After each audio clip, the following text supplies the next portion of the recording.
जय हिंद, नमस्कार। स्वागत है एक बार पुनः आप सभी का डेली करंट अफेयर्स के इस सीरीज में। आज के इस वीडियो में 3 अक्टूबर 2024 से संबंधित प्रश्नों को आप देखेंगे, जिसमें बिहार राष्ट्रीय अंतर्राष्ट्रीय तीनों घटनाओं का संग्रह होगा। और हमेशा की तरह तमाम जानकारी मैं यहाँ पर आपको विस्तृत तौर पर देने वाला हूँ, तो पूरे वीडियो को आप सभी को ध्यानपूर्वक देखना है। हम सेशन की शुरुआत करें उससे पहले पिछले वीडियो में जो हमने आपसे एक प्रश्न पूछा था, ये प्रश्न था कि हाल ही में बिहार के किस प्रसिद्ध हस्ती को दक्षिण कोरिया में कोरियाई पर्यटन 2024 के लिए ब्रांड एम्बेसडर के रूप में चुना गया है। आपको हमने बताया था सुपर 30 के जो संचालक हैं आनंद कुमार, इनको चुना गया है। अतः विकल्प नंबर सी यहाँ पर इस प्रश्न का राइट आंसर होगा। अच्छा, आनंद कुमार से संबंधित हमने कई सारी जानकारी पिछले वीडियो में आपको दिया था, वो चीजें आई होप आपको याद होगा। अभी पुनः से हम आपको बतलाएंगे वो चीजें, ताकि आपका रिवीजन भी हो जाए। लेकिन उससे पहले ये ध्यान रखेंगे, हमारा एक मास्टर पीडीएफ जो कि बिहार स्पेशल करंट अफेयर्स का है, जनवरी से सितंबर तक का जो संग्रह है, ये लॉन्च हो चुका है। इसमें पूरी डिटेल इंफॉर्मेशन आपको मिल जाएगी और ये दावा है कि इस तरह का पीडीएफ आपको कहीं नहीं मिलने वाला है। जो लोग एप्लीकेशन पे कोर्स लिए हुए हैं मंथली करंट अफेयर्स 2024 के तहत जाके इसे डाउनलोड कीजिए। आप चाहें तो इसका प्रिंट आउट भी करके आप बेहतर तरीके से अपनी तैयारी को बरकरार रख सकते हैं। अच्छा, यहाँ पर हम बात कर रहे थे आनंद कुमार की। दरअसल पिछले साल 2023 की हम बात कर रहे हैं एक्चुअली में यहाँ पे, तो 2023 में जो खास करके पद्म पुरस्कारों की घोषणा हुई थी, इसमें बिहार को 3 पुरस्कार मिला और तीनों पद्मश्री से ही संबंधित था। और आपको ये ध्यान रखना है, पद्मश्री भारत का चौथा सर्वोच्च नागरिक सम्मान है। इसमें आपको ध्यान रखना है 3 नाम जो बिहार से शामिल था, इनमें श्रीमती सुभद्रा देवी, आनंद कुमार और कपिल देव प्रसाद। और श्रीमती सुभद्रा देवी जो पेपर मेसी कला से संबंधित है, यहीं से आपके बीपीएससी एग्जाम में प्रश्न पूछा गया।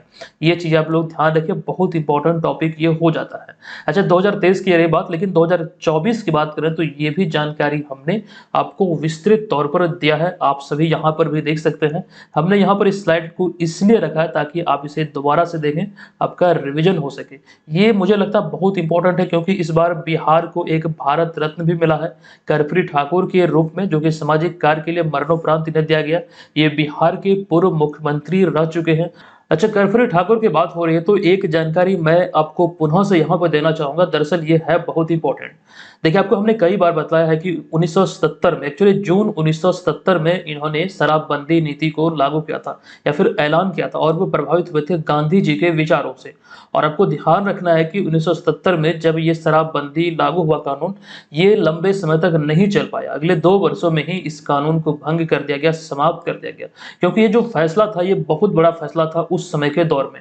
और कर्पूरी ठाकुर के इस फैसले के बाद कई सारी कैटेगरी, कई सारे वर्ग के लोग बहुत नाखुश भी हो गए थे।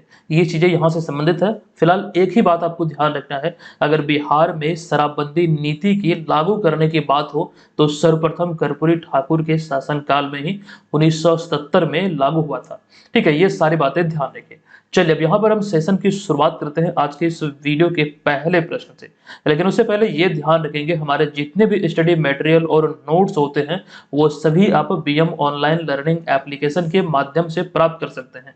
ये बीपीएससी वाला कोर्स है एप्लीकेशन पे, जिसके माध्यम से आप अपनी तैयारी को बेहतर बना सकते हैं। इसी कोर्स में आपको करंट अफेयर्स, टेस्ट सीरीज आदि मिल रहा है, जिसके माध्यम से आप ये जान पाएंगे कि आगामी एग्जाम को देखते हुए आपकी तैयारी का स्तर क्या है। एक तो ये कोर्स में टेस्ट सीरीज आपको मिल ही रहा है, लेकिन इसके अतिरिक्त जो लोग चाहते हैं कि सर हमें केवल और केवल आपका टेस्ट सीरीज चाहिए, तो उसके लिए आपको ध्यान रखना है, जब एप्लीकेशन आप डाउनलोड करेंगे प्ले स्टोर से, रजिस्ट्रेशन जब कंप्लीट हो जाएगा, होम पेज पर देखेंगे एक टेस्ट सीरीज करके आइकन होगा। आप डायरेक्ट इस पर क्लिक करके हमारे तमाम जो टेस्ट सीरीज है बीपीएससी एग्जाम के लिए, जिसमें आपको 40 फुल लेंथ टेस्ट मिल रहा है, 90 प्लस सेक्शनल टेस्ट मिल रहा है। सेक्शनल टेस्ट यानी कि जो सब्जेक्ट वाइज टेस्ट होते हैं, वो आप यहाँ पर भी देख रहे हैं। ये सभी टेस्ट आपको यहाँ पर मिलने वाला है। तकरीबन 100 से 130 से अधिक टेस्ट है जो कि ऑनलाइन मोड में मिलेगा। इसका सॉल्यूशन वाला आप पीडीएफ भी प्राप्त कर सकते हैं, ये हिंदी भाषा में आपके लिए उपलब्ध है। जब आप इस टेस्ट सीरीज आइकन पे क्लिक करके यहां तक पहुंचेंगे, आपको ध्यान रखना है, परचेज करने से पहले वहां पर कूपन कोड आपसे मांगेगा, BM400 अप्लाई कीजिएगा। महज 199 रुपये में आप इसे एक्सेस कर पाएंगे अगले 1 साल के लिए। ये बहुत इंपॉर्टेंट है, आप अपनी तैयारी का मूल्यांकन यहाँ से कर सकते हैं, क्योंकि समय अब नजदीक है। अपनी तैयारी को बेहतर बनाने की दिशा में खास करके टेस्ट सीरीज जरूर ज्वाइन कीजिएगा। चलिए, अब यहाँ पर हम आ चुके हैं आज की इस वीडियो के पहले प्रश्न पे। देखिए, पहला प्रश्न है कि बिहार कैबिनेट बैठक में हाल ही में चतुर्थ कृषि रोड मैप के तहत दलहनी फसलों के प्रोत्साहन के लिए 62,12,40,000 रुपए की स्वीकृति दी गई है। बताइए कि चतुर्थ कृषि रोड मैप की शुरुआत कब की गई थी। देखिए यहाँ पर बहुत सारे लोगों को कंफ्यूजन होगा। सबसे पहले तो ये ध्यान रखिए इसकी शुरुआत कब हुई थी वो पहले मैं आपको बता दूं। दरअसल यहाँ पर अगर हम इसकी शुरुआत की बात करें तो 18 अक्टूबर 2023 को ये द्रौपदी मुर्मू के द्वारा किया गया था। अतः विकल्प नंबर डी ही इस प्रश्न का राइट आंसर होगा। बहुत सारे लोग 1 अप्रैल 2023 इसका आंसर करेंगे। दरअसल इसका आंसर ये क्यों कर रहे हैं ये भी मैं आपको यहाँ पे बतलाऊं, क्योंकि यहाँ से मुझे लगता है कि कंफ्यूजन हो सकता है बहुत सारे लोगों को। देखिए आपको बतला दूं कि बिहार कैबिनेट की हाल ही में एक बैठक आयोजित हुई थी। इसमें चतुर्थ कृषि रोड मैप के तहत दलहनी फसलों के प्रोत्साहन के लिए 62,12,40,000 रुपए की लागत पर योजना कार्यान्वयन और निकासी तथा व्यय की स्वीकृति प्रदान की गई है, जिस वजह से ये चतुर्थ कृषि रोड मैप पुनः से खबरों में है और इस वजह से यही जानकारी हम यहाँ पर आपको दे रहे हैं। दरअसल आपको बता दूं कि 18 अक्टूबर 2023 को राष्ट्रपति द्रौपदी मुर्मू ने सम्राट अशोक कन्वेंशन सेंटर के बापू सभागार में, देखिए यहाँ पर एक बात ये ध्यान रखिएगा, जो अशोका कन्वेंशन सेंटर है ये पटना में गांधी मैदान से पूर्वी क्षेत्र में है, गंगा नदी के किनारे। और अशोका कन्वेंशन सेंटर के अंतर्गत ही बापू सभागार और ज्ञान भवन है, ये आपको ध्यान रखना। तो इसी में से बापू सभागार में बिहार के चौथे कृषि रोड मैप का औपचारिक उद्घाटन किया गया था। कब? तो 18 अक्टूबर 2023 को। किनके द्वारा? तो राष्ट्रपति द्रौपदी मुर्मू के द्वारा। अब यहाँ पे देखिए एक पॉइंट हमने ये भी लिखा है कि हालांकि बिहार सरकार ने 1 अप्रैल 2023 को ही इसका उद्घाटन किया था, जो 31 मार्च 2028 तक संचालित होगा।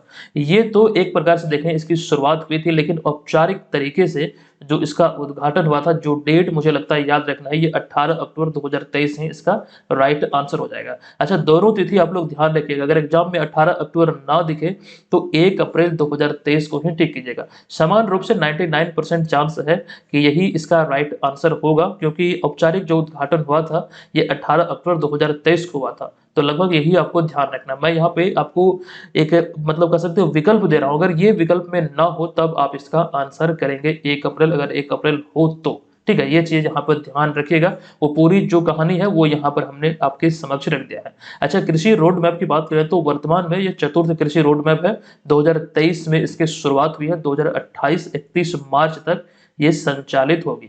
अच्छा, यहाँ से कई सारी जानकारी आपको ध्यान रखना है। इससे पहले अगर हम बात करें तो 2008 में पहले कृषि रोड मैप को शुरू किया गया था, फिर 2012 में दूसरे, फिर 2017 में तीसरा कृषि रोड मैप की शुरुआत की गई थी। और ये सभी कृषि रोड मैप की हम बात करें तो सफलतापूर्वक संचालित किया गया है। अच्छा, कृषि रोड मैप की बात हुई है तो एक अहम जानकारी जो कि हालांकि हमने आपको दिया भी है, ये ध्यान रखिएगा कि 30 नवंबर से लेकर 13 दिसंबर 2023 तक दुबई संयुक्त अरब अमीरात में आयोजित COP28 संयुक्त राष्ट्र जलवायु परिवर्तन सम्मेलन में बिहार सरकार की तरफ से चलाए जा रहे जल जीवन हरियाली अभियान और कृषि रोड मैप को अंतरराष्ट्रीय प्रशंसा मिले थे। ये बहुत इंपॉर्टेंट पॉइंट है, ये आपको ध्यान रखना है। अगर आप लोग बेहतर तरीके से प्रीवियस मटेरियल को रिवाइज कर रहे हैं तो ये सारी चीजें आपको देखने को मिलेगा। और हमने पिछले वीडियो में भी आपको जानकारी दिया था कि करंट अफेयर्स का रिवीजन करना आपके लिए बहुत आवश्यक है, नहीं तो पिछले 1 साल से जो आपने पढ़ा है वो आपका व्यर्थ चला जाएगा। पहले जनवरी 2024 से स्टार्ट कीजिए सितंबर तक, यानी कि अब तक का करंट अफेयर्स को बेहतरीन तरीके से पढ़ लीजिए, एकदम से रट लीजिए, रिवाइज कर लीजिए। फिर उसके बाद करना क्या है कि दिसंबर 2023 से स्टार्ट करना है, एकदम पीछे जाते जाना है, फिर नवंबर, फिर अक्टूबर 2023, इसी प्रकार से जब तक संभव हो। मुझे लगता है कि आप जनवरी तक देख लेंगे तो बहुत अच्छा होगा, क्योंकि रिसेंटली बीपीएससी का जो बदलता हुआ स्वरूप है वहां पर आपको पिछले 2 साल के भी करंट अफेयर्स देखने को मिले हैं। ठीक है, तो पहले 2024 का कंप्लीट कीजिए, फिर 2023 को एक नजर देख लीजिएगा, बेहतरीन तरीके से ये आपकी प्रिपरेशन हो जाएगी। अच्छा, यहाँ पर कृषि की बात हो रही है तो वर्तमान में बिहार के कृषि व स्वास्थ्य मंत्री मंगल पांडे हैं, ये तो सभी लोग जानते होंगे। मान लीजिए जिनको ये जानकारी नहीं है नई मंत्रिमंडल के बारे में, तो समझिए कि 1 अंक आपके हाथ से चला गया, और अगर गलत हो गया तो समझिए कि नेगेटिव मार्किंग का भी जो प्रावधान है वो आपको ले डूबेगा। अब यहाँ पर देखिए कुछ और भी जानकारी हम देने वाले हैं। दरअसल कृषि की बात हो रही है तो आपको जानकारी दे दूं। अच्छा, वही सारी जानकारी यहाँ पर है कि पहला कृषि रोड मैप कब लागू हुआ था, 2008 में, फिर 2012 में, फिर 2017 में, फिर 2023 में। ये चीज यहाँ पर ध्यान रखें, और क्या मतलब इसका उद्देश्य था वो चीजें हमने यहाँ पर साइड में लिख दिया है। ये चीजें ऑलरेडी आपको बतलाई गई है। फिलहाल यहाँ पर इसे हम स्किप करते हुए चलते हैं आगे। देखिए दूसरा प्रश्न आपके समक्ष है कि हाल ही में बापू टावर समिति के गठन एवं बिहार सोसाइटी रजिस्ट्रेशन अधिनियम के तहत निबंधन की स्वीकृति दी गई है। बताएं कि कहां बने बापू टावर का उद्घाटन 4 फरवरी 2024 को नीतीश कुमार के द्वारा किया गया था। अच्छा, इसको याद रखने का मैंने एक ट्रिक बताया था। दरअसल ये ट्रिक भी मैंने इसलिए बताया था क्योंकि एक तो बापू टावर और एक बापू परीक्षा परिसर दोनों है तो पटना में है, लेकिन वो प्रॉपर स्थान कौन सा है इसको लेकर कंफ्यूजन होता है। तो बापू टावर में हमने जो आपको याद रखने बोला था, आपको टावर जैसे कि टावर होता है ऊंचा होता है, और गर्दन भी जो होता है, खास करके अगर हम ऊंट के गर्दन की बात करें तो वो भी ऊंचा होता है। तो इस तरह से रिलेट करने हमने आपको कहा था कि टावर भी ऊंचा होता है, हाइट होता है, और ऊंट का भी जो गर्दन होता है उसमें भी हाइट होता है। तो गर्दन यानी कि गर्दनी बाग, इस तरह से दोनों मतलब यहाँ पे जो कंफ्यूजन होता है कुम्हरार और गर्दनी बाग में ही होता है, क्योंकि कुम्हरार में बापू परीक्षा परिसर का उद्घाटन हुआ है 2023 में, और फिर गर्दनी बाग पटना में ये खास करके बापू टावर का। तो यहाँ पर जो इसका राइट आंसर है ये है गर्दनी बाग पटना। अच्छा, ये ध्यान रखिए दोनों पटना जिला में ही है, ये चीजें हमने आपको बतलाया है। आइए यहाँ से जुड़ी हुई जो खास करके इंपॉर्टेंट जानकारी है वो देख लेते हैं। देखिए महात्मा गांधी की स्मृतियों को समेटे बापू टावर का निर्माण गर्दनी बाग पटना में किया गया, जिसका उद्घाटन मुख्यमंत्री नीतीश कुमार द्वारा 4 फरवरी को किया गया। दरअसल इसका शिलान्यास नीतीश कुमार ने महात्मा गांधी की 150वीं जयंती पर 2 अक्टूबर 2018 को किया था। ये यहाँ पर ध्यान रखिए। और ये 6 मंजिला यानी कि 120 फीट ऊंची बापू टावर का जो परिसर है ये 7 एकड़ में फैला हुआ है। जो आप यहाँ पर जो मुख्य भवन है, जो मुख्य बिल्डिंग है, वो आप तस्वीर के भी माध्यम से देख सकते हैं। अच्छा, कुछ जानकारी हम यहाँ पर अगर बात करें बापू परीक्षा परिसर को लेकर तो वो भी देख लेते हैं। देखिए बिहार की राजधानी पटना के कुम्हरार में बने भारत के सबसे बड़े परीक्षा केंद्र बापू परीक्षा परिसर का उद्घाटन 23 अगस्त 2023 को मुख्यमंत्री नीतीश कुमार के द्वारा किया गया था। और ये 5 एकड़ की भूमि में बना 5 मंजिला भवन है, और इस केंद्र पर 16,000 से अधिक विद्यार्थी एक साथ ऑनलाइन और ऑफलाइन परीक्षा दे सकते हैं। ये चीजें हालांकि आपको पहले भी बतलाई जा चुकी है। एक बात यहाँ पर यह ध्यान रखिएगा, 23 अगस्त को जो इसका उद्घाटन हुआ ये वही तिथि है जिस तिथि को चंद्रयान 3 ने चंद्रमा की सतह पर सॉफ्ट लैंडिंग किया था। दरअसल 23 अगस्त को जो सॉफ्ट लैंडिंग किया ये तो आपको ध्यान रखना ही है, लेकिन इसे लॉन्च कब किया गया था तो 14 जुलाई 2023 को लॉन्च किया गया था। और लैंडिंग कब किया तो 23 अगस्त 2023 को। चंद्रयान 3 से जुड़े हुए बहुत सारी जानकारी आपको दी गई है, फिलहाल यहाँ पर उसकी चर्चा हम नहीं करेंगे। बस ये डेट जो आया इसलिए हमने यहाँ पर एक प्रकार से आपको बताया ताकि रिलेट करके चेन बना के चीजों को आप याद रख सकें। करेंट अफेयर्स में डेट याद रखने का यही एक सबसे बड़ा फायदा होता है कि चीजों को एक दूसरे से कनेक्टेड रखेंगे तो आपको याद रखने में आसानी हो जाएगी। देखिए हाल ही में जो उद्घाटन किए गए कुछ स्थलों की अगर हम बात करें जो कि इंपॉर्टेंट है, मुझे लगता है कि यहाँ से कोई प्रश्न के रूप में आपसे पूछा जा सकता है। जैसे कि यहाँ पर Bapu Pariksha Parisar, Bapu tower, statue of social justice, Swami Narayan Mandir जो कि अबू धाबी में ये पहला हिंदू मंदिर है। 14 फरवरी 2024 को नरेंद्र मोदी द्वारा इसका उद्घाटन हुआ। सुदर्शन केबल पुल जो है ये द्वारका गुजरात में नरेंद्र मोदी द्वारा 25 फरवरी को इसका उद्घाटन किया गया। अच्छा, 4 मार्च 2024 को नीतीश कुमार ने पटना में बने डॉल्फिन रिसर्च सेंटर का उद्घाटन किया है, जो कि लंबे समय से इसका कार्य चल रहा था। और आपको ये ध्यान रखना है ये बिहार ही नहीं, भारत ही नहीं बल्कि एशिया का पहला डॉल्फिन रिसर्च सेंटर है जो कि पटना में स्थापित किया गया। 4 मार्च 2024 को इसका उद्घाटन हुआ है। अच्छा, इसके अतिरिक्त है सेला सुरंग जो कि अरुणाचल प्रदेश से संबंधित है। 9 मार्च को इसका उद्घाटन नरेंद्र मोदी द्वारा किया गया। तो हाल ही में जो उद्घाटन किया गया उसमें से कुछ यहाँ पर हमने आपके समक्ष रखा है। चलिए अब यहाँ पर हम आगे चलेंगे तीसरे प्रश्न पे। ये प्रश्न है कि निम्नलिखित में से किस बॉलीवुड अभिनेता को 70वीं नेशनल फिल्म अवार्ड सेरेमनी में दादा साहब फाल्के अवार्ड से सम्मानित किए जाने की घोषणा हुई है? ये यहाँ पर ये प्रश्न है, और इसका जो राइट आंसर है ये हो जाएगा विकल्प नंबर बी यानी कि मिथुन चक्रवर्ती। अब यहाँ पर इनसे संबंधित तथ्यों की बात करें तो सबसे पहले ये ध्यान रखिए, हालिया घोषणा के अनुसार दिग्गज बॉलीवुड अभिनेता मिथुन चक्रवर्ती को दादा साहब फाल्के अवार्ड से सम्मानित किया जाएगा। यह सम्मान उन्हें 8 अक्टूबर 2024 को 70वीं नेशनल फिल्म अवार्ड समारोह में प्रदान किया जाएगा। अच्छा, मिथुन चक्रवर्ती को आप लोग बहुत अच्छी तरीके से जानते होंगे, यहाँ पर तस्वीर में भी आप लोग देख रहे हैं। और ये पश्चिम बंगाल के रहने वाले, यहीं पर इनका जन्म हुआ था। अब यहाँ पर आपको बता दूं इनके फिल्मी करियर की शुरुआत कब हुई थी। दरअसल उनके फिल्मी करियर की शुरुआत 1976 में मिर्गया से हुई थी और यह पहली फिल्म के लिए उन्होंने नेशनल अवार्ड जीता था। सर्वश्रेष्ठ अभिनेता के रूप में इन्हें सम्मानित किया गया था। ये आपको ध्यान रखना, ये पहले ही फिल्म के लिए ये नेशनल अवार्ड जीते थे। हालांकि उन्हें अब तक कुल 3 बार नेशनल अवार्ड मिल चुका है। यहाँ पर जो आप ये तस्वीर देख रहे हैं, ये मिथुन चक्रवर्ती की ही तस्वीर है। ये फिल्म मृगया की एक तस्वीर है जो आप यहाँ पर देख रहे हैं। ठीक है, ये आपको ध्यान रखना है। अब आपको बता दूं कि वर्ष 1982 में आई उनकी फिल्म डिस्को डांसर से उन्हें एक खास पहचान मिली थी और यह जो मूवी थी बहुत ज्यादा फेमस हुई थी और ये हिंदी सिनेमा के इतिहास की 100 करोड़ कमाने वाली या फिर 100 करोड़ कमाई को पार करने वाली ये पहली फिल्म थी बॉलीवुड की। ये भी आपको ध्यान रखना है। अच्छा, ये सारी चीजें तो इनसे संबंधित है ही, लेकिन यहाँ पर ये वाला कुछ ज्यादा ही इंपॉर्टेंट है क्योंकि इसी वर्ष जनवरी 2024 में उन्हें भारत के चौथे सर्वोच्च सम्मान पद्मश्री से सम्मानित किया गया था। तो ये बहुत इंपॉर्टेंट यहाँ पर हो जाती है, इसे आप लोग ध्यान रखेंगे। अच्छा, ये जानकारी ऑलरेडी आपको दिया हुआ है। अच्छा, यहाँ पर फिल्म पुरस्कारों की बात हो रही है तो कल वाले वीडियो में हमने आपको जानकारी दिया था आईफा अवार्ड 2024 के बारे में, जो कि अबू धाबी में 27 से 29 सितंबर 2024 तक ये अबू धाबी के यस आइलैंड में आयोजित हुआ और यहाँ पर सर्वश्रेष्ठ अभिनेता का जो पुरस्कार मिला ये शाहरुख खान को मिला। सर्वश्रेष्ठ अभिनेत्री का पुरस्कार रानी मुखर्जी को, सर्वश्रेष्ठ फिल्म का पुरस्कार मिला एनिमल को। ये कंप्लीट सूची यहाँ पर आपके समक्ष है, कल हम विस्तृत तौर पर आपको बतला चुके हैं। आज हम इसे स्किप करते हैं, चलते हैं अगले प्रश्न पे। ये प्रश्न है कि हाल ही में पर्यटन मंत्रालय द्वारा जारी आधिकारिक आंकड़ों के अनुसार जनवरी से जून 2024 तक भारत में विदेशी पर्यटकों के आगमन की सूची में कौन सा देश शीर्ष पर है।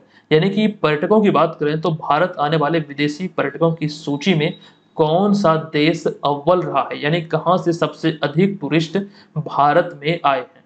तो यहाँ पर आपको ध्यान रखना है, जनवरी से जून तक की बात हो रही है 2024 की, तो राइट आंसर हो जाएगा बांग्लादेश। अतः विकल्प नंबर ए इस प्रश्न का राइट आंसर है। देखिए, हाल ही में पर्यटन मंत्रालय द्वारा जारी आधिकारिक आंकड़ों के अनुसार जनवरी से जून 2024 तक भारत में विदेशी पर्यटकों का आगमन यानी कि FTA यानी कि फॉरेन टूरिस्ट अराइवल लगभग 4.78 मिलियन रहा, जिसमें अगर बात करें तो बांग्लादेश और अमेरिका शीर्ष पर है और इनमें भी बांग्लादेश सबसे आगे है। यानी कि 2 देशों की बात करें तो सबसे पहले बांग्लादेश और फिर अमेरिका। अच्छा, आंकड़ों के आधार पर या फिर रिपोर्ट के अनुसार देखें तो भारत की कुल विदेशी पर्यटकों के आगमन का 21.55% ये बांग्लादेश से, जबकि अमेरिका से 17.56% और इसके बाद यूके से 9.82, कनाडा से 4.5 और ऑस्ट्रेलिया से 4.32% रहा। हालांकि यहाँ पर उतना डिटेल में याद रखने का जरूरत नहीं है, बस यहाँ पर क्रम ये याद रखिएगा आप लोग कि पहला देश कौन सा है इसमें, तो बांग्लादेश, फिर अमेरिका और इसके बाद क्रमशः यूके, कनाडा और फिर ऑस्ट्रेलिया। ये टॉप 5 देशों के बारे में आप लोग ध्यान रखिए। और ये पर्यटन मंत्रालय की जो रिपोर्ट है ये जनवरी से जून 2024 तक, ये मतलब ये इसी पर आधारित है। ठीक है, ये यहाँ ध्यान रखना है। अब हम चलते हैं अगले प्रश्न पे। देखिए, 5वां प्रश्न है कि भारत की किस युवा बैडमिंटन खिलाड़ी ने क्रोएशिया इंटरनेशनल और बेल्जियम जूनियर टूर्नामेंट 2024 का खिताब हासिल किया है। इनका नाम है रक्षा कंदासामी, यानी कि विकल्प नंबर डी यहाँ पर इस प्रश्न का राइट आंसर हो जाएगा। आपको बता दूं कि भारत की 16 वर्षीय युवा बैडमिंटन खिलाड़ी रक्षा कंदासामी, जिन्हें आप यहाँ पर देख रहे हैं, इन्होंने हाल ही में क्रोएशिया इंटरनेशनल और बेल्जियम जूनियर टूर्नामेंट 2024 का खिताब अपने नाम किया और भारत को इन्होंने गौरवान्वित किया है। अच्छा, इन दोनों प्रतियोगिता में वो अपराजय रहे, यानी कि उन्हें हार का सामना बिल्कुल नहीं करना पड़ा। अच्छा, यहाँ पर आपको ध्यान रखना, उन्होंने क्रोएशिया इंटरनेशनल के फाइनल में इंग्लैंड की लियोना ली को और बेल्जियम जूनियर टूर्नामेंट में जर्मनी की ग्लोरिया पोलुएक्तोव को शिकस्त देकर यह उपलब्धि हासिल की। अच्छा, यहाँ पर इतना डिटेल में याद रखने की जरूरत नहीं है, बस ये ध्यान रखिए इनका नाम क्या है और ये कौन सा प्रतियोगिता है। 2 प्रतियोगिता जिन्होंने यहाँ पर इस खिताब को इन्होंने अपने नाम किया है। तो ये चीजें यहाँ पर हमने आपको जानकारी पर्पज से दे दिया। अच्छा एक बात बता दूं, मंथली करंट अफेयर्स के जो वीडियो आते हैं जो कि 2022 में भी हमने दिया था, 2023 में दिया है, 2024 का भी ये जारी है, अगस्त 2024 तक का हम आपको प्रोवाइड कर चुके हैं। मंथली करंट अफेयर्स के वीडियोज को अगर आप लोग नहीं फॉलो करते हैं तो इसे जरूर फॉलो कीजिएगा। बेहतरीन तरीके से चीजें हम इसमें आपको दे रहे हैं, नो डाउट ऐसा संग्रह आपको कहीं नहीं मिलने वाला है। और खास बात यहाँ पर यह है कि ये वीडियो के साथ साथ आपको इसका पीडीएफ भी मिल रहा है, साथ ही इसका ऑनलाइन टेस्ट भी मिल रहा है प्रैक्टिस के लिए। ये चीजें खास करके टेस्ट और पीडीएफ आपको एप्लीकेशन पे मिल जाएगा, आप वहां से टेस्ट में पार्टिसिपेट कर सकते हैं। मंथली करंट अफेयर्स में पार्टिसिपेट करने से फायदा ये होगा कि जो महत्वपूर्ण करंट अफेयर्स है, जो प्रबल संभावना एग्जाम में पूछे जाने की, वहां से आप इसे जब टेस्ट के रूप में इसे देंगे तो एक प्रकार से कॉन्फिडेंस जो है वो आपका बिल्ड होगा और इससे तैयारी का जो स्तर है वो बढ़ेगा। ठीक है, तो अगस्त 2024 तक का, अगस्त नहीं बल्कि सितंबर तक का जो टेस्ट है वो अपडेट कर दिया गया और मंथली पीडीएफ अगस्त तक का आपको दिया गया है, आप लोग वहां से डाउनलोड कर सकते हैं। चलिए छठे प्रश्न पे आते हैं। प्रश्न है कि निम्नलिखित में से किस राज्य सरकार ने हाल ही में देसी गायों को राज्य माता का दर्जा दिया है और ऐसा करने वाला भारत का पहला राज्य बना है। देखिए यहाँ पर इस प्रश्न का जो राइट आंसर है यह है विकल्प नंबर सी यानी कि महाराष्ट्र। आपको जानकारी दे दूं कि महाराष्ट्र की एकनाथ शिंदे सरकार ने 30 सितंबर 2024 को देसी गाय को राज्य माता का दर्जा दिया है। जो खास करके भारत की या फिर देसी गाय है उन्हें राज्य माता का दर्जा दिया और इसके साथ ही महाराष्ट्र ऐसा करने वाला भारत का पहला राज्य बना है। अच्छा इसके अतिरिक्त आपको ये भी ध्यान रखना है, साथ ही देसी गायों के पालन पोषण के लिए 50 रुपये प्रतिदिन की सब्सिडी योजना लागू करने का भी उन्होंने निर्णय लिया। साथ ही आपको ये भी ध्यान रखना कि महाराष्ट्र सरकार की इस पहल का उद्देश्य गौशालाओं को आर्थिक रूप से मजबूत करना है। तो ओवरऑल बात यहाँ पर यह है कि गायों को, खास करके देसी गायों को जो राजमाता का दर्जा दिया गया है, ये महाराष्ट्र के जो मुख्यमंत्री हैं एकनाथ शिंदे, इसके द्वारा मतलब दिया गया या फिर महाराष्ट्र सरकार के द्वारा दिया गया है, ये यहाँ पर ध्यान रखिए। अच्छा गायों की बात हो रही है तो कुछ जानकारी मैं अतिरिक्त यहाँ पर आपको देने वाला हूँ, ध्यान से सुनिएगा, ध्यान से देखिएगा, ये आपके एग्जाम पर्पज से इंपॉर्टेंट है। सबसे पहला पॉइंट तो यहाँ पर ये बनता है, पिछले साल हमने जानकारी आपको दिया था कि नवंबर 2023 में योगी आदित्यनाथ सरकार ने उत्तर प्रदेश में गायों की गणना कराने की घोषणा की थी, यानी कि गायों की जनगणना करने की, गायों की गणना करने के एक्चुअली में गायों की गणना करने की घोषणा की थी। अब यहाँ पर देखिएगा इसका उद्देश्य गौवंश को बढ़ावा देने और उसकी रक्षा करने के उद्देश्य से ये किया गया था। अच्छा यहाँ पर कुछ जानकारी मैं और भी आपको देने वाला हूँ, दरअसल इसे ध्यान से देखिएगा क्योंकि यहाँ से एग्जाम में प्रश्न अराइज हो सकते हैं। अच्छा वेदों की बात करें तो हिंदू धर्म या फिर बोले सनातन धर्म में 4 वेद को बतलाया गया है। 4 वेद की बात की गई है जैसे कि ऋग्वेद, यजुर्वेद, सामवेद और अथर्ववेद। और इन सभी वेदों में जो सबसे पुराना या फिर सबसे प्राचीन वेद है वो ऋग्वेद ही है और सबसे नवीनतम या फिर आधुनिक वेद की बात करें तो ये अथर्ववेद है, जिसमें जादू टोना झाड़ फूक आदि का वर्णन किया गया है। अच्छा यहाँ पर आपको ध्यान रखना है, ऋग्वेद की एक्चुअली हम बात करेंगे। दरअसल ऋग्वेद में अघन्या शब्द का प्रयोग गायों के लिए किया गया है। अघन्या शब्द का जो प्रयोग है ये गायों के लिए किया गया, जिसका अर्थ है जो मारे जाने योग्य नहीं है। देखिए विभिन्न जो धार्मिक ग्रंथ है, खास करके अलग अलग समुदाय में, अलग अलग धर्म में अगर हम देखें, जैसे कि सनातन में अगर हम वेदों की बात करें तो ये पवित्र है, जैसे इस्लाम में कुरान पवित्र है और फिर ईसाई में बाइबल पवित्र है। तो सभी धर्म के लोग अपने अपने जो धार्मिक ग्रंथ है उसे महत्व देते हैं, इसी का अनुसरण करते हैं। लेकिन फिलहाल ये हमारा टॉपिक नहीं है, इस पर हम चर्चा नहीं करेंगे डिटेल में, बस यहाँ हमारा ये बतलाना आपको उद्देश्य है। अगर मान लीजिए ये प्रश्न आपके एग्जाम में पूछा जाता है तो आप इसका आंसर बखूबी मुझे लगता करेंगे। अघन्या शब्द का जो प्रयोग किया गया वो ऋग्वेद में किया गया, गायों के लिए किया गया है, जो कि मारे जाने योग्य नहीं है। इस चीज को आप लोग ध्यान रखिएगा, ये इंपॉर्टेंट है, ऐसा मत सोचिए कि इंपॉर्टेंट नहीं है। फिलहाल यहाँ पर इतनी सारी जानकारी है, हम चलते हैं आगे अगले प्रश्न पे। देखिए अगला प्रश्न है कि भारत और कजाकिस्तान के बीच हाल ही में संयुक्त सैन्य अभ्यास काजिंद का कौन सा संस्करण आयोजित किया गया है। देखिए ये इसका 8वां संस्करण है, अतः विकल्प नंबर बी यहाँ पर इस प्रश्न का राइट आंसर हो जाएगा। भारत और कजाकिस्तान संयुक्त सैन्य अभ्यास काजिंद 2024 का 8वां संस्करण उत्तराखंड में विदेशी प्रशिक्षण नोड में आयोजित किया गया। शुरुआत हुई है 30 सितंबर को, समापन होगा 13 अक्टूबर 2024 को और यह अभ्यास भारत और कजाकिस्तान के बीच सैन्य सहयोग को मजबूत करने पर केंद्रित है, जिस लिहाज से ये आयोजित किया जाता है। अच्छा, यहाँ पे अगर हम बात करें इसके पिछले 7वें संस्करण की, तो ये कजाकिस्तान में आयोजित किया गया, क्योंकि ये द्विपक्षीय अभ्यास है, एक बार भारत में और एक बार कजाकिस्तान में आयोजित होता है। लेकिन इससे पिछला जो छठा संस्करण था वो मेघालय के उमरोई में 15 से 28 दिसंबर 2022 तक आयोजित किया गया था। यह वार्षिक प्रशिक्षण अभ्यास है जिसे 2016 से आयोजित किया जा रहा है। देखिए, यहाँ पर इससे संबंधित एक इम्पोर्टेंट पॉइंट है कि वर्ष 2016 में प्रबल दोस्ती के रूप में इसकी शुरुआत हुई थी। प्रबल दोस्ती इसका नाम था, लेकिन जिसे 2018 में अभ्यास काजिंद कर दिया गया। तो ये आपको ध्यान रखना, 8वां संस्करण अभी हाल ही में शुरू हुआ है 30 सितंबर को। कहाँ पर हुआ है? तो उत्तराखंड के विदेशी प्रशिक्षण नोड में। अच्छा, भारत और अन्य देशों के बीच जो आयोजित होने वाले द्विपक्षीय अभ्यास है, द्विपक्षीय अभ्यास की अगर हम बात करें तो कंप्लीट सूची आप यहाँ पर देख रहे हैं। यहीं से आपके एग्जाम में प्रश्न अराइज होते हैं और ये तमाम चीजें मुझे लगता है कि आपको याद होनी चाहिए। कई बार यहाँ से प्रश्न आप लोगों ने एग्जाम में देखा होगा। फिलहाल इसे स्किप करते हुए हम चलते हैं अगले प्रश्न पे। ये प्रश्न है कि इस वर्ष 2 अक्टूबर 2024 को महात्मा गांधी की 155वीं जयंती मनाई गई। बताएं कि गांधी जी से संबंधित कौन सा कथन यहाँ पर औसत्य है। तो सारे कथन को हमें ध्यान पूर्वक पढ़ना है। तो सबसे पहला कथन है, उनका जन्म 2 अक्टूबर 1869 को गुजरात के पोरबंदर में हुआ था। ये कथन तो हमारा बिल्कुल सत्य है। हमें एक असत्य की पहचान करना है। फिर अगला पॉइंट है, 1917 का चंपारण सत्याग्रह उनका पहला सत्याग्रह था। ये भी सत्य है। उन्हें चंपारण आने का जो न्योता था जयप्रकाश नारायण ने दिया था। ये असत्य है और यही हमारा राइट आंसर होगा।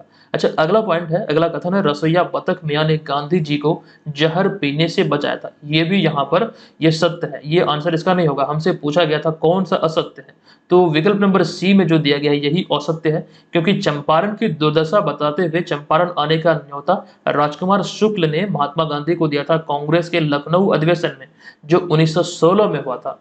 अब यहाँ पर आपको बता दूं कि वर्ष 1916 में कांग्रेस के लखनऊ अधिवेशन में महात्मा गांधी को राजकुमार शुक्ल ने चंपारण की दुर्दशा बताया और उन्हें यानी कि महात्मा गांधी को बिहार आने का न्योता भी दिया था। और जब बिहार पहुंचे थे, ये वही तस्वीर है। आई थिंक ये रियल तस्वीर है, हमें तो इंटरनेट से मिली है।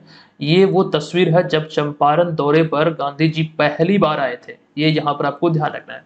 दरअसल यहाँ पर अगला पॉइंट है, 1917 का चंपारण सत्याग्रह ब्रिटिश भारत में महात्मा गांधी के नेतृत्व में पहला सत्याग्रह आंदोलन था। यह एक किसान विद्रोह था जिसे भारतीय राष्ट्रीय आंदोलन के ऐतिहासिक रूप से महत्वपूर्ण विद्रोह माना जाता है, क्योंकि यहाँ पर चंपारण में जो नीले किसानों से जबरदस्ती नील की खेती करवाई जाती थी, ये बहुत ही दयनीय थी। तीन कठिया प्रथा यहाँ पर प्रचलित थी और तीन कठिया प्रथा से भी संबंधित बीपीएससी मेंस में कई बार प्रश्न पूछे गए हैं। अच्छा, प्रश्न तो यहाँ से भी आपके अराइज होते हैं कई बार कि महात्मा गांधी के नेतृत्व में आंदोलनों का सही कालक्रम क्या है।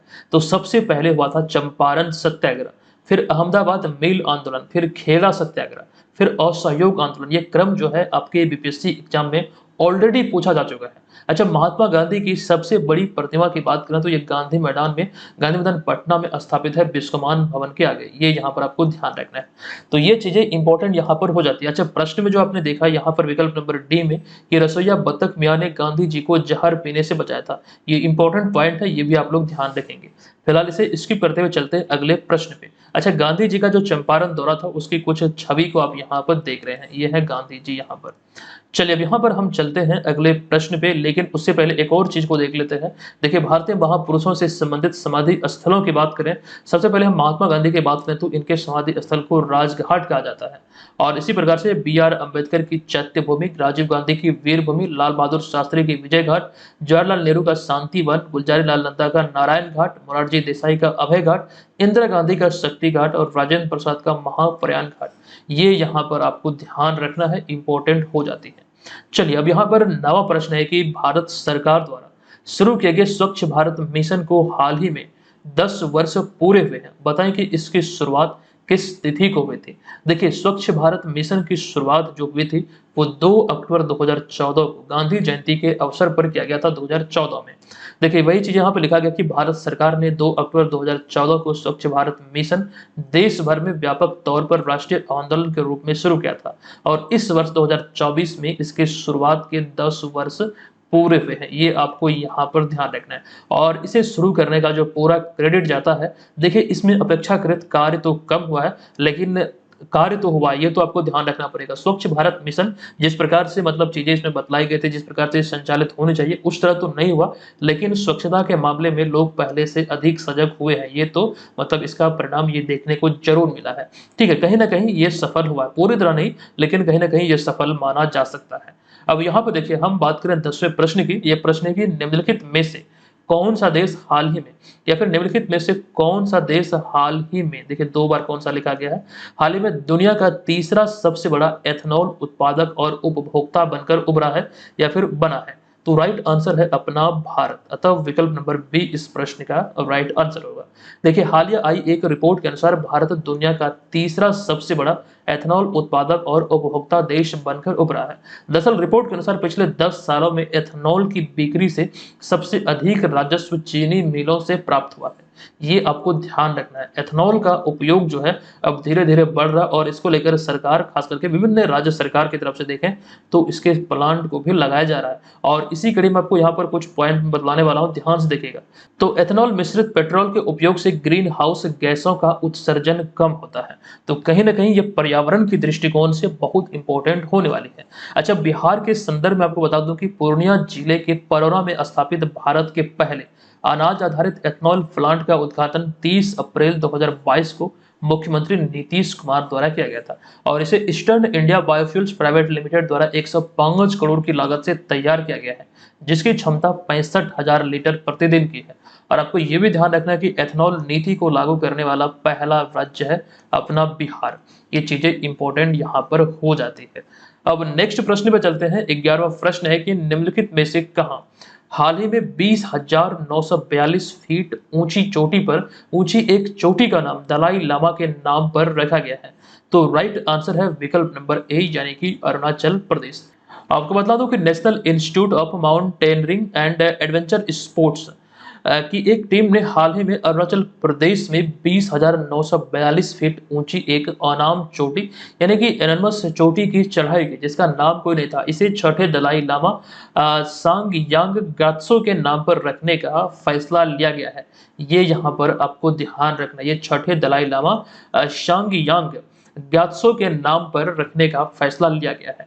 और ये जो चढ़ाई की गई है यहाँ पर आप तस्वीर में देख सकते हैं। तो ये संबंधित किससे है? अरुणाचल प्रदेश से है। और इसकी ऊंचाई कितनी है? तो 20,942 फीट। अच्छा, जब भी अगर हम इस प्रकार की ऊंचाई की बात करते हैं, खास करके पहाड़ों पर्वतों आदि की, तो यहाँ पर एक ध्यान ये रखिएगा, जो खास करके ऊंचाई की जो गणना होती है वो समुद्र तल से होती है। ये चीज यहाँ पर आपको समझना है, बहुत सारे लोगों को कंफ्यूजन होता है। देखिए 12वां प्रश्न है कि पर्यटन मंत्रालय द्वारा आयोजित सर्वश्रेष्ठ पर्यटन गांव प्रतियोगिता के 2024 संस्करण में किस राज्य के एंड्रो गांव को 2024 का सबसे पर्यटन गांव के रूप में चुना गया है? तो ध्यान आपको रखना है 2024 में अगर पर्यटन गांव के रूप में, सर्वश्रेष्ठ पर्यटन गांव के रूप में देखें तो मणिपुर के एंड्रो गांव को चुना गया, अतः विकल्प नंबर डी यहाँ पर इस प्रश्न का राइट आंसर होगा। ये चीजें यहाँ पर लिखी गई है, आपको ध्यान रखना। मणिपुर का एंड्रो गांव को हेरिटेज श्रेणी में सर्वश्रेष्ठ पर्यटन गांव का प्रतिष्ठित पुरस्कार से सम्मानित किया गया है। ठीक है, तो आज के इस वीडियो में इतना ही। हम यहाँ पर आज के इस वीडियो को समाप्त करते हैं। जो जानकारी आपको हमने दिया था, इस कूपन कोड को अप्लाई करके डायरेक्ट टेस्ट सीरीज को आप प्राप्त कर सकते हैं। जो लोग ये डिमांड कर रहे थे कि सर टेस्ट सीरीज अलग से लॉन्च कीजिए, तो उसके लिए यहाँ पर मैं जानकारी दे रहा हूँ, आप इस तरह से इसे ज्वाइन कर सकते हैं। अब यहाँ पर आज के इस वीडियो का प्रश्न है कि निम्न में से कहाँ Asian bronze exhibition at the risk museum विषय पर आधारित प्रदर्शनी में बिहार म्यूजियम की प्रतिमा को प्रदर्शित किया गया? इसका आंसर आप सभी को कमेंट बॉक्स में लिखना, हमें बताना इसका राइट आंसर क्या होगा। चलिए हम मिलते हैं आपसे नेक्स्ट वीडियो में, तब तक के लिए धन्यवाद। जय हिंद।